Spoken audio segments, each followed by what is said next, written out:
देखिए, माननीय यशस्वी प्रधानमंत्री नरेंद्र भाई मोदी जी ने जीएसटी का जो नेक्स्ट जनरेशन, जिसको जीएसटी 2.0 कहते हैं, उसमें बहुत महत्वपूर्ण, ऐतिहासिक और आम जन को राहत देने वाले निर्णय लिए। सबसे बड़ा सुधार ये हुआ है कि जो 28, 18, 12 और 5 4 स्लेब होते थे, उनमें से 28 और 12 का स्लेब खत्म हो गया।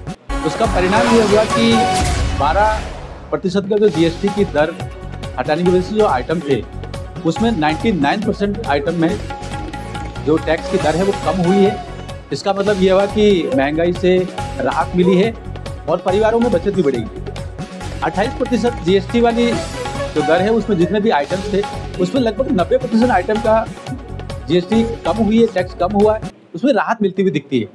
महत्वपूर्ण ये है कि जब देश बदलाव के दौर से गुजर रहा है, रिफॉर्म, परफॉर्म और ट्रांसफॉर्म का दौर चल रहा है, उसमें इस प्रकार का साहसिक निर्णय लेना मुझे लगता है माननीय यशस्वी प्रधानमंत्री जी के अपने स्वभाव के अनुरूप है और एनडीए का जो मैंडेट है उसके अनुरूप है।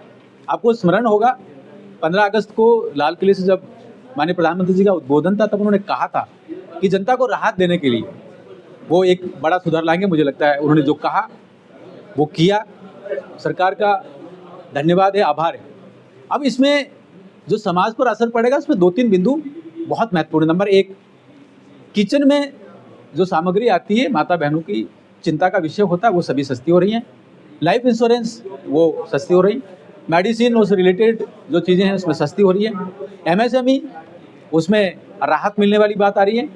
और जो कृषक और कृषि कल्याण से संबंधित जो क्षेत्र है, उसमें राहत मिल रही है। तो ऐसा ध्यान में आता है कि चाहे शहर हो, चाहे गांव हो, चाहे गरीब हो, चाहे नौकरी वाला हो, चाहे व्यापारी हो, चाहे वंचित हो, चाहे शोषित हो, जो जहाँ कहीं भी है, सभी को राहत मिलती हुई दिखती है। 2 सूचनाएं और महत्वपूर्ण है कि प्रधानमंत्री नरेंद्र भाई मोदी जी के इस निर्णय से लगभग 2 लाख करोड़ ऐसी राशि है जो निवेश के लिए उपलब्ध होगी।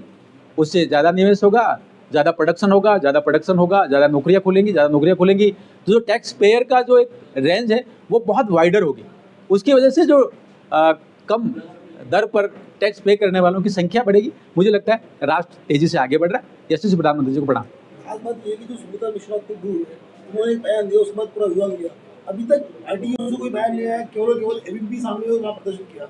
और जिस तरह से औरंगजेब को बताया गया है कि वह कुशल प्रशासक था, क्या सोचते हैं कि इस तरह का बयानबाजी, और वो भी मेवाड़ में, जब महाराणा प्रताप यहाँ से थे, इसको लेकर इस तरह की बयानबाजी करना उचित है? देखिए, मेवाड़ भारत के इतिहास का उज्ज्वल अध्याय है और मेवाड़ के इतिहास की बातों के साथ साथ में मैं बता रहा हूँ, जिस प्रकार से इस जो टिप्पणी की गई है वो दुर्भाग्यपूर्ण है। हमारे माननीय जिलाध्यक्ष जी ने और हमने माननीय मुख्यमंत्री जी के पास नोट कराया है, अवगत करा दिया है, उसकी रिपोर्ट मांगी गई है। मुझे लगता है इस मामले में कोई न कोई कठोर कार्रवाई होनी चाहिए।